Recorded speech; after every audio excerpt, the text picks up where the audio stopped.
네, 기도하겠습니다. 하나님 감사합니다. 오늘 하나님의 언약을 마음으로 붙잡고 시작하게 하옵소서. 감사하며 주 예수 그리스도 이름으로 기도합니다. 아멘. 네, 하나님 말씀은 열왕기하 21장입니다. 열왕기하 21장. 네네. 우리 10절부터 15절까지 말씀 보겠습니다. 여호와께서 그의 종 모든 선지자를 통하여 말씀하여 이르시되 유다 왕 므낫세가 이 가증한 일과 악을 행함이 그 전에 있던 아모리 사람들의 행위보다 더욱 심하였고 또 그들의 우상으로 유다를 범죄하게 하였도다. 그러므로 이스라엘의 하나님 여호와가 말하노니 내가 이제 예루살렘과 유다의 재앙을 내리리니 듣는 자마다 두 귀가 울리리라. 내가 사마리아를 잰 줄과 아합의 집을 다림 보던 추를 예루살렘에 베풀고 또 사람이 그릇을 씻어 엎음같이 예루살렘을 씻어 버릴지라. 내가 나의 기업에서 남은 자들을 버려 그들의 원수의 손에 넘긴즉 그들이 모든 원수에게 노략거리와 겁탈거리가 되리니 이는 애굽에서 나온 그의 조상 때부터 오늘까지 내가 보기에 악을 행하여 나의 진노를 일으켰음이니라 하셨더라. 아멘. 자, 오늘은 므낫세 왕과 그 아들까지를 좀 보도록 하겠습니다. 므낫세가 12살 때 왕이 됐는데 55년간 장기간 다스렸죠. 근데요, 어머니의 이름이 헵시바.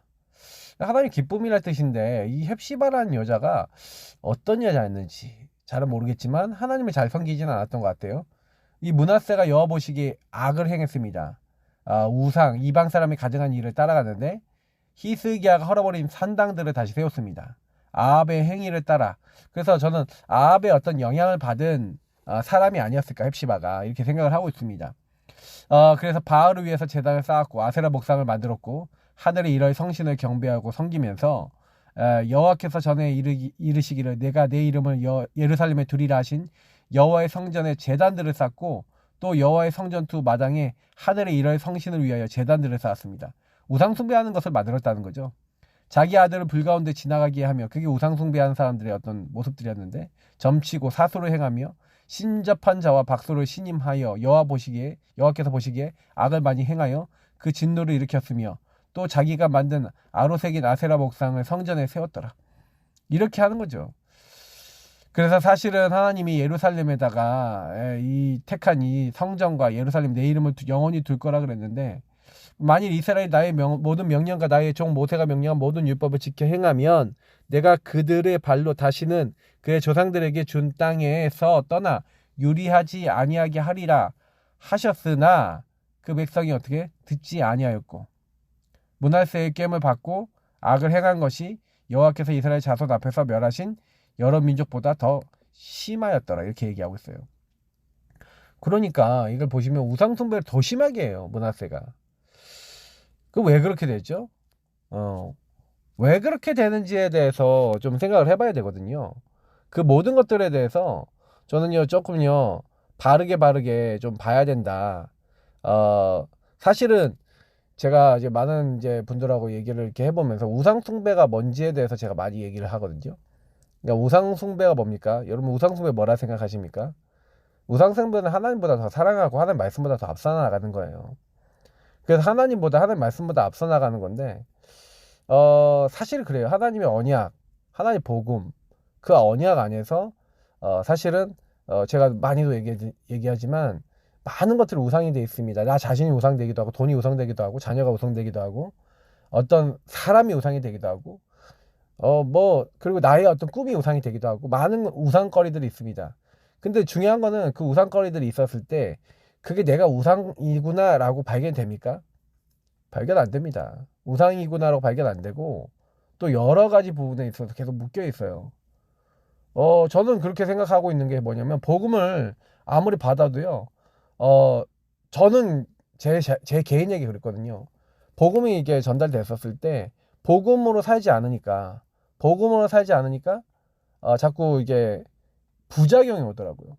그 부작용이 뭐냐면은 많은 사람들이 이제 여러 가지 얘기를 해요. 근데 저는 이제 뭐 육신적인 얘기를 이것저것 해봤거든요. 근데 이것도 뭐 복음 아니구나. 왜냐면 얘기를 해서 얘기가 들어가면은 좋겠는데 안 들어가요.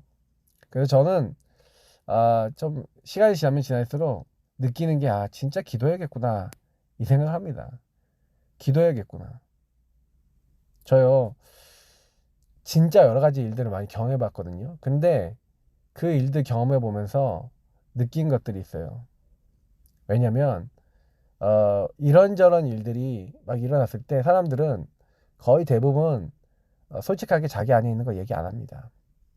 자기 안에 있는 거를 얘기 안 하기 때문에 그런 부분에 있어서 자기 문제에 대해서 인정을 안 해요. 근데 저는 많이 느끼거든요. 그런 부분들이 결국에는 인생의 문제 속으로 다가서는 것들이 된다는 것을 많이 느껴요.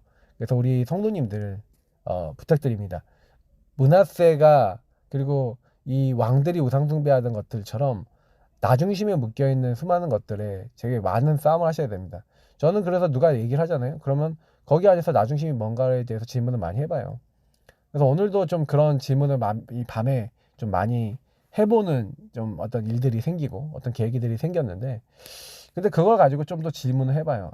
내가 이 부분에 있어서 내 방법으로 내 생각으로 내가 말을 하고 내가 이렇게 한다고 이 부분이 해결될까? 그게 지금 좀 이렇게 내일 말씀이 뭐냐면 성령 인도받는 거거든요. 그래서 사실 아까 전에 좀부터 좀 묵상을 하고 있었는데, 그러면서 좀 약간 느끼는 건 뭐냐면 왕령 뭐 우상 숭배하는 게 성령인도 안 받는 거잖아요. 내가 주인 된 거잖아요. 그러니까 뭔가요, 우상 숭배하는 사람들이 결국에는 오늘 여기 말씀처럼요 어떻게 되어져 갑니까? 정말로 정말로 심각하게 되어져 가는 게 많아요. 그 심각하게 되어져 가는 것 중에서 여기서 아까도 얘기했지만 유다를 범죄하게 해서 여기서 하나님이 씻어버리고 쓸어버릴 거다. 겁탈거리가 될 것이다. 진노가 온다 그랬잖아요. 우상 숭배는요 하나님의 진노가 임하게 한 통로가 되거든요. 굉장히 심각한 겁니다. 그러니까 다시 말하면 하나님이 듣지 못하시게 하고, 이게 죄 중에 제일 큰 죄가 돼요. 왜냐면 하나님이 없이 내가 뭔가를 하는 나중심의 끝판이 우상이거든요. 그러니까 저는 사실 이거 우상 버려야겠다. 지금도 사실은 여러 가지 제 생각, 제 기준 많이 올라오는데 더 얘기할 게 없구나. 왜냐면 제가 얘기를 해봐야, 제가 말을 해봐야 소용이 없다라는 거를 더 많이 느껴요. 더 많이 느끼는 게 뭐냐면 말을 해도 사람들은요 이렇게 대화를 이렇게 하려 그러면 자기 입장, 자기 생각 말고 상대방 입장도 생각을 해봐야 되잖아요. 그래. 그런 부분이 안 되는구나. 충분히 이제 상대방의 입장도 참 이해가 되면서, 저는 이제 상대방 입장 생각하니까 그래, 화도 나겠고 이런 일 저런 일이 있겠구나, 이런 생각이 들 수 있겠구나, 충분히 이해가 되면서도 한편으로는 왜 저렇게밖에 생각을 못할까라는 이제 이런 생각이 들 때도 되게 참 많아요. 근데 어렵더라고요, 참. 왜냐면 제가 사람의 생각을 뜯어 고칠 수가 없어요. 왜냐면 여러 가지로 딱 대해 보니까 상처에 묶여 있거나 영적인 것들에 묶여 있으면 아무래도 뭔가에 거기에 있어서 그 기준을 가지고 많은 걸 보거든요. 그러다 보니까 우리가 그 상처 문제가 해결되지 않는 게 진짜 심각한 문제인 겁니다. 그러니까 마음의 문제고 상처 문제거든요. 그래서 저는 사람들을 대할 때마다 그 마음과 상처 부분이 진짜 깊은데 이게 치유가 되지 않은 상태에서 계속해서 어려워지지 않느냐. 그러니까 이거를 많이 본 거죠. 그래서 이게 인간적인 대응을 하면 할수록 안 좋구나. 성령인도 받아야겠구나. 지금도 말씀 전하면서도 그런 어떤 확신이 더 씁니다. 그래서 여러분, 므낫세는 결국에는요 이제 죽게 되고요. 그 아들 아몬이 또 왕이 됐는데 22세 왕이 됐는데 2년간 다스리다가 요 사람도 이제 우상숭배를 행합니다. 그래서 어머니가 또 이제 어머니 이름이 무슬레벳이라고 하고 요빠 하루스의 딸이다. 근데 이 사람도 이제 우상숭배를 똑같이 행해요. 어머니들의 이름이 나온 게 이들에 대한 이제 배경들을 이제 조사해 본다면 분명히 뭔가 이제 우상숭배 배경이 있다는 겁니다. 그래서 하나님을 버렸습니다. 그 길로 행하지 않으니까 어느 날 그의 신복들이 그에게 반역해서 왕을 공중에서 죽여버렸어요. 근데 국민들이 아몬 왕을 반역한 사람들 다 죽이고 그의 아들 요시아를 대신하게 하여 왕을 삼았더라. 그래서 이제 요시아라는 아들이 이제 왕이 됩니다. 이 요시아가 사실은 나이가 어린데 이제 어떻게 또 하나님을 또 믿게 되는지, 이 요시아가 사실은 또 몇몇 왕들 중에서도 또 하나님 잘 섬겼던 왕입니다. 근데 이제 이 내용들 한번 또 확인해 보시면 좋을 것 같고요. 중요한 키는 그래서 여러분 우상을 버려라. 근데 우상 버리려면 어떻게 해야 되는지 말씀드립니다. 성령인도 받으셔야 됩니다.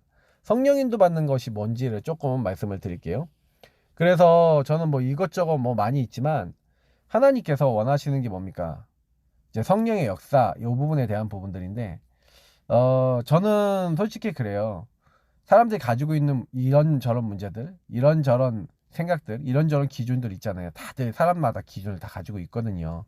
여러분도 있고 저도 있고 다 기준을 가지고 있어요. 자, 근데 좀 생각을 해보시면 어떻습니까? 어떤 것들이 우리 마음속에 좀 있어야 되겠죠? 어, 사실은 제가 이번 주 강단에서도 말씀을 드렸던 것처럼 성령이 분명히 우리 함께 하시고 우린 구원받았잖아요. 이제 구원을 받았는데 근데 중요한 키는 뭐냐면 구원받은 우리가 하나님이 원하시는 그 대열, 하나님이 원하시는 헛된 것이 아닌 하나님이 원하시는 그 대열에 서질 않아요. 그래서 저는 이제 이 부분을 좀 보면서 되게 많이 느끼는 거예요. 왜 하나님이 원하시는 거? 그걸 안 하지? 근데 그건 뭐냐면 성령께 질문 안 하잖아요. 그래서 제가 이제 늘 얘기 드리는 게 하나님이 나를 부르신 이유, 하나님이 나를 왜 이 가정에 보내시고 이걸 통해서 하나님이 뭘 하게 하시는지 이런 질문들. 근데 사실은 그렇거든요. 상처 문제에 묶여 있으면 그런 것들에 대해서 생각을 딱 해서 하나님이 이걸 통해서 이런 응답을 주시려고 하시는가 보다 이런 식으로 참 결론이 잘 안 나는 경우가 참 많이 있어요. 왜냐면 그 상처를 뒤집을 수 있는 언약을 잡아야 되거든요. 그래서 우리가 망대를 세운다는 얘기나 언약을 잡는다는 얘기는 그런 거예요. 그래서 그 언약으로 완전히 집중해서 그것이 완전히 뒤집어질 만큼, 다시 말하면 내 상처가 뒤집어질 만큼 응답을 받아야 됩니다. 이게 이제 우리가 얘기하는 집중이거든요. 그래서 그것이 집중 가운데서 이것이 하나님의 응답이구나. 노예로 갔고 감옥에 갔던 그 요셉이 형님들을 미워하지 않을 만큼 답을 얻은 거죠. 그러니까 그 답을 얻으니까 이제 세계복음을 할 수 있는 겁니다. 그러니까 사람에게 안 묶이고 일에 안 묶이고 감정에 안 묶이고 상처에 안 묶일 수 있게 된 거죠. 그러니까 질문해야 돼요. 성령께서는 누구에게 역사하시냐면 말씀 잡고 기도하고 질문하는 사람에게 역사하신 겁니다. 하나님 모든 걸 알게 하시는 거죠. 그래서 제가 이제 뭐 여러 가지를 뭐 보면서 많이 느끼는 거거든요. 예. 성령의 충만함. 누구에게 왔습니까? 예수님께, 성령님께 자꾸 질문하셔야 돼요. 질문하시면 성령은요, 사람이 보아도 보지 못하고 들어도 듣지 못하는 거, 도무지 깨닫지 못하는 것을 알게 하는 하나님의 사정까지도 알게 하시고 하나님의 뜻을 분별하게 하시는 영이 성령이세요. 그래서 성령이 언제나 충만하게 임하는데 성령 충만함이 임할 때 여러분 사도행전 4장 보시면요. 막 핍박을 받잖아요. 예수 이름 전한다고 핍박을 그 이름은 도무지 전하지도 말고 말하지도 말라고 핍박을 받습니다. 그때 뭐라고 얘기합니까? 사도행전 4장에 주님 보십시오. 시편 이제 2편의 말씀이 그 많은 왕들이 이제 허사를 이제 경영한다고 돼 있잖아요. 맞죠? 군왕들이 그런 많은 민족들이 헛된 것을 구한다는 거예요. 그래서 주와 그 기름 부음 받은 자, 그 그리스도를 대적한다고 돼 있는데 과연 그 말씀대로 본디오 빌라도와 헤롯이 얼마나 지금 예수를 이렇게 핍박해 갖고 십자가 못 받고 그렇게 했습니까? 그 말씀 그대로 성취됐다는 거예요. 그래서 우리에게 위협함을 하감해 주시고 우리가 입을 벌려 주 예수를 담대히 전하게 해달라고 그리스도로 충만하게 해달라고 그게 기도라는 겁니다. 성령 충만달라고. 그때 그 자리에 성령 충만함이 임하죠. 다시 말하면 성령이 충만하면요. 나의 상황과 나의 문제를 올바르게 하나님께 고하고 기도할 때 임하게 돼요. 그래서 우리가 뭘 해야 되냐면요. 많은 상황이 있습니다. 그 상황에서 성령님께 자꾸요. 맡기시고요. 그래서 저도 이제 뭐 오늘 이런저런 일이 있었는데 그래 기도하자. 제가 뭐 기도 안 하고 저도 이제 기도하면서도 물론 하지만 기도 안 하고 했던 부분들이 좀 생각이 나서 그냥 기도하자. 그냥 기도하기로 마음먹었습니다. 그냥 기도해야죠. 왜냐면 기도밖에는 답이 없어요. 여러분 사람을 바꾸는 게 제일 빨리 하는 방법이 뭐냐면 기도하셔야 돼요. 깨달아야지. 제가 뭐 이 사람 깨닫게 할 수 있습니까? 그러니까요 보세요. 수데바지 죽으니까 빌립이 깨달았어요. 사마리아로 가야겠다. 2, 3, 7, 5천 종류 제일 먼저 열리잖아요. 그러니까요. 에디오피아 넷이 만나잖아요. 그죠? 평신도 빌립이 가장 빨리 응답받습니다. 그리고 베드로 응답받는데 사실은요. 하나님이요. 베드로 이제 이렇게 난 다음에 이제 고넬료를 통해서 이제 세계복음만 땅끝까지 가라고 사인을 주신 건데 잊어버려요. 그러니까 그거 안 하잖아요. 그러니까 어떻게 됩니까? 이제 하나님 안디옥으로 일으키시는 거잖아요. 그러니까 성령이 시키는 일, 그걸 찾으셔야 돼요. 아, 성령이 뭘 시키는 거지? 하나님이 뭘 시키는 거지? 이거를 모든 사건 일에서 찾으시길 바랍니다. 성령 인도 받으세요. 모든 일 속에 기도하세요. 주인을 바꾸세요. 저도 지금 이 메시지 전하면서도 기도하고 있습니다. 그리고 이 메시지 끝나고 좀 집중 기도하면서 그냥 하나님께 맡기려고 그래요. 저도 안 맡겨지는 게 많아요. 저도 막 불끈불끈 막 올라오기도 하고 내 중심도 많이 있습니다. 그러나 정말 하나님 앞에 지금도 섭니다. 왜냐면 성령이 시키는 일을 위해서. 그 성령 인도받는 팀이 일어나고 성령 인도받는 현장 들어가니 성령 인도받는 시스템이 세워져서 로마 복음화의 그림이 그려진 거는 하나님이 하신 겁니다. 그러니까 우리도 성령 인도받으면 돼요. 걱정하지 마시고요. 그래서 이제 여러분 내 뭐 기도처 뭐 내용이 다 그 내용이에요. 이상하게 성령의 역사에 대한 부분들이거든요. 참 너무 신기한 거는 성령에 대한 메시지네 오늘은 다 뭐 이런 것들 있잖아요. 그러니까 하나님의 성령 인도받다. 그러니까 상처가 사실은요 많은 사람들은 영적 성장이 안 돼요. 영적 성장이 안 되고 사람의 위로 잠깐 도움은 받지만 그걸로는 안 되더라고요. 그래서 저는 이제 다른 건 안 되겠구나. 성령께서 성삼위 하나님께서 그 사람의 마음을 바꿔주시지 않으면 정말 안 되겠구나라는 생각이 많이 들어요. 그래서 뭐 다른 말 할 거 없다. 예, 다른 말 할 거 없다. 사람들은요 아무리 뭐 좋은 말 이런 말 저런 말 다 해줘도 소용이 없다라는 것들을 많이 느껴요. 그래서 뭐 복음 전하고 생명 전하고 그리스도 말해주고 딱 이렇게 한다 하더라도 나 중심에 걸리면 안 되더라고요. 그래서 저는 그래서 여태까지 신앙생활 하면서 내가 주인 되는 게 제일 무서운 병이다. 그 내가 좋아하는 거, 내가 원하는 걸 따라가는 게 진짜 제일 큰 병이다. 제일 큰 영적 문제다라는 거를 제 스스로에게 많이 느꼈고 많은 사람에게 느꼈습니다. 그래서 성령의 역사 중의 역사는 뭡니까? 그런 나를 내려놓는 거예요. 그래야 성삼위 하나님께서 증인되어질 수 있도록 우리에게 알게 하시고 깨닫게 하시고 우리 인도에 나가시는 겁니다. 그래서 대부분은 요것을 놓치고 어린아이, 내 생각, 나 중심으로만 살아가요. 우상 중심으로 살아갑니다. 그러니까 이제 우리가 성령의 역사에 일어나서 말씀을 깨닫고 자라나고 성장해야 돼요. 그러니까 성경에 있었던 뭐 요셉, 모세, 뭐 다윗, 엘리사, 뭐 다니엘 많은 사람들이 성령 충만 받은 거예요. 다른 게 아니라. 성령 충만 받으니까 갑절의 영감이 임하니까 다윗에게 성령 충만이 임하니까 어떻게 됩니까? 하나님 말씀이 한마디 떨어지지 않는 축복이 사무엘에게 임하니까 어떻게 돼요? 하나님 말씀이 성취되니까 이제 끝나는 거죠. 하나님의 영에 감동되니까 끝난 겁니다. 어떻게 이런 사람 어디 수 있겠냐? 근데 오직 성령이 너에게 마시면 권능받고 성령 충만이 전부 다라는 거예요. 예수님이 하신 겁니다. 그럼 성령 충만이 어떻게 일어납니까? 구약부터 신약까지 사실은요. 성령이 분명히 예수 이름 믿는 사람에게만 돼요. 예수님이 나의 그리스도시다. 마귀 문제, 죄 문제, 하나님 떠난 문제 해결하신 바로 예수가 왕, 재산, 선지자 되셔서 마귀의 머리를, 죄를, 하나님 떠난 문제, 나중심의 문제를 해결하신 겁니다. 인간은 전부 다 하나님 없는 나중심의 문제를 가지고 있어요. 그래서 내 안에 하나님이 임재하시고 하나님이 역사하시고 하나님 인도하시는 겁니다. 그래서 우리가 하나님 인도받으면 끝이에요. 그게 성령 충만이고 능력이거든요. 근데 증인 안 되어집니다. 증인 왜 안 될까요? 성령이 임재를 안 해. 성령이 역사를 안 해. 왜 임재를 안 할까요? 예. 내 안에 분명히 예수 영접했잖아요. 근데 제가 예수 영접했는데도 응답이 계속 없는 거예요. 계속 안 되는 거야, 인생이. 그래서 왜 나는 인생이 안 될까? 그랬거든요. 근데 그게 아니었어요. 내가 주인 된 부분을 발견케 하신 시간표였어요. 지금도 다들 마찬가지입니다. 저는 참 이제 하나님이요.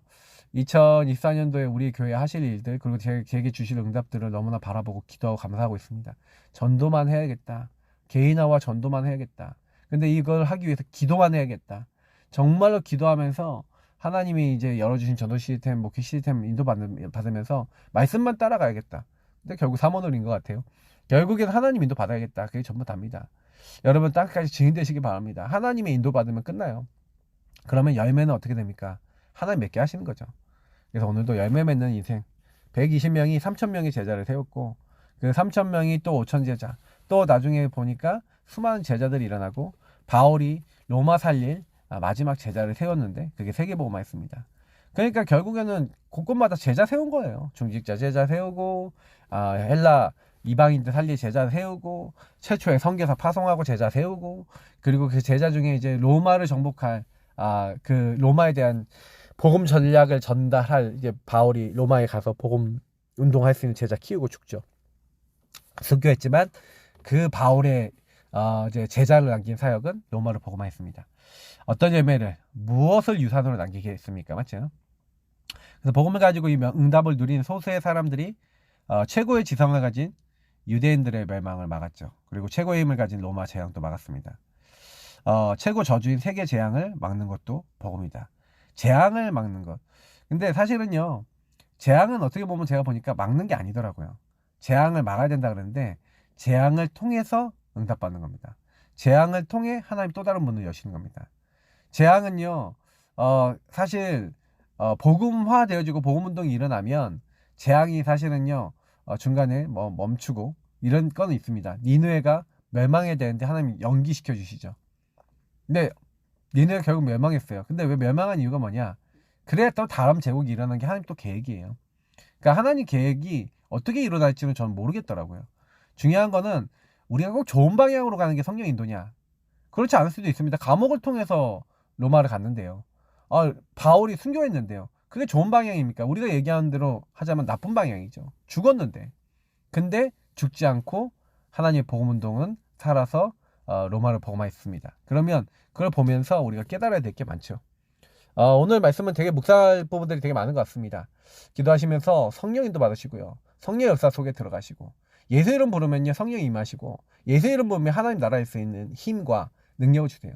하나님 나라에 이룰 수 있는 선교에 대한 가슴과 중심을 가지시고 오늘도 전도자로서 하나님의 사람으로서 예배자로서 하나님께 여러분 모든 의상 내려놓고 하나님께 맡기시는 오늘 최고의 날 되시길 축복합니다. 주인 되신 예수님 모든 영광 받아주시고 오늘도 인도하시고 성령 충만케 하시고 이후에 기도하는 모든 기도 속에 응답하옵소서. 살아계신 주 예수 그리스도의 이름으로 기도합나이다. 아멘. 승리하시길 축복합니다. 계속 기도하겠습니다. 그리스도